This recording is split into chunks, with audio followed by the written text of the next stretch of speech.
चुनाव हारने के बाद लालू परिवार का झगड़ा अपने चरम पर आ चुका है। पहले तेज प्रताप को घर से बाहर किया गया था, अब उनकी दूसरी बेटी रोहिणी आचार्य, जिन्होंने लालू यादव को किडनी दी थी और उनका जीवन बचाया था, अब उन्होंने बहुत गंभीर आरोप लगा दिए हैं लालू यादव की पार्टी पे। कल अचानक वो एयरपोर्ट पहुंचती हैं, जब मीडिया कर्मी उनसे सवाल करते हैं तो वो सीधे कहती हैं कि मेरा कोई परिवार नहीं है, आप जो भी पूछ सकते हैं तेजस्वी यादव से पूछिए, रमीत से पूछिए और संजय यादव से पूछिए, क्योंकि अगर इन लोगों के बारे में मैं कुछ कहूंगी तो मेरे ऊपर चप्पल उठाई जाएगी, मुझे गालियां दी जाएंगी और मुझे पीटने की कोशिश की जाएगी। ये आरोप नहीं, ये बहुत गंभीर आरोप है और ये लालू की वो बेटी आरोप लगा रही है जिसने लालू यादव को किडनी दी थी। हालांकि लालू परिवार या तेजस्वी या उनके करीबियों की तरफ से इस पर कोई बयान नहीं आया है, लेकिन ये स्थिति दिन ब दिन बदतर होती चली जा रही है और उनकी बेटी लगातार ट्विटर के माध्यम से अपनी आवाज़ उठा रही हैं। आज दिन में वो लगभग 2 ट्वीट करती हैं। सबसे पहले तो वो ट्वीट करती हैं और वो अपना दर्द साझा करती हैं और बताती हैं, कल एक बेटी, एक बहन, एक शादीशुदा महिला, एक माँ को जलील किया गया। और वो आगे ये कहती हैं कि मुझे गंदी गंदी गालियाँ दी गई, मारने के लिए चप्पल उठाया गया, मैंने अपने आत्मसम्मान से समझौता नहीं किया। वो कौन व्यक्ति है जो उनको चप्पल मारने की कोशिश कर रहा है? सच का समर्पण नहीं किया, सिर्फ और सिर्फ इस वजह से मुझे बेइज्जती झेलनी पड़ी। कल एक बेटी मजबूरी में अपने रोते हुए माँ बाप बहनों को छोड़ आई, मुझसे मेरा मायका छुड़वाया गया, मुझे अनाथ बना दिया गया। अब आप सब मेरे रास्ते कभी ना चलें, किसी घर में रोहिणी जैसी बेटी बहन पैदा ना करें। सोचिए, इस हद तक लालू परिवार की लड़ाई बढ़ चुकी है कि मारपीट की नौबत आ गई। शायद उनके साथ मारपीट भी हुई है, जैसा कि वो अगले ट्वीट में भी बता रही हैं।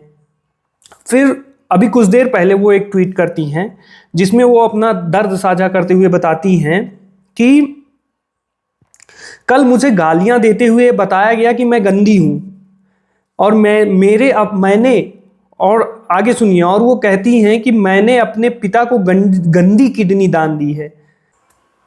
करोड़ों रुपए, वो आगे लिखती हैं कि मुझ पे आरोप लगाया गया कि मैंने किडनी लगवाने के लिए करोड़ों रुपए लिए, टिकट लिए, तब अपनी गंदी किडनी लगवाई। और वो आगे अपील करती हैं कि सभी बेटी बहन जो शादीशुदा हैं उनको बोलूंगी कि जब आपके मायके में कोई बेटा भाई हो तो भूल कर भी अपने भगवान रूपी पिता को नहीं बचाएं।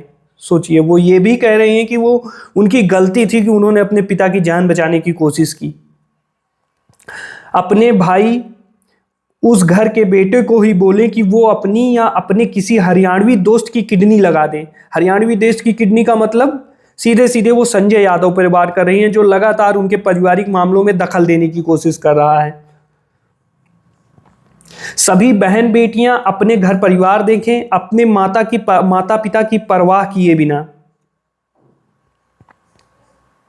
अपने बच्चे, अपना काम, अपना ससुराल देखें, सिर्फ अपने बारे में सोचें। मुझसे ये बहुत बड़ा गुनाह हो गया है कि मैंने अपना परिवार, अपने बच्चों, अपने पिता और ससुराल से अनुमति लिए बगैर ही अपने पिता को किडनी दे दी।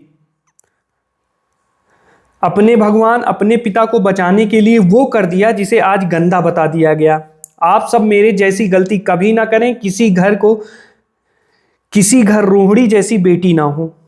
सोचिए, ये उस बेटी का दर्द है जिसने लालू यादव को किडनी दी थी। अब ये सोचने वाली बात है कि रोहिणी आचार्य के ऊपर घर में किसने मारपीट की, किसने उनके ऊपर चप्पल उठाया।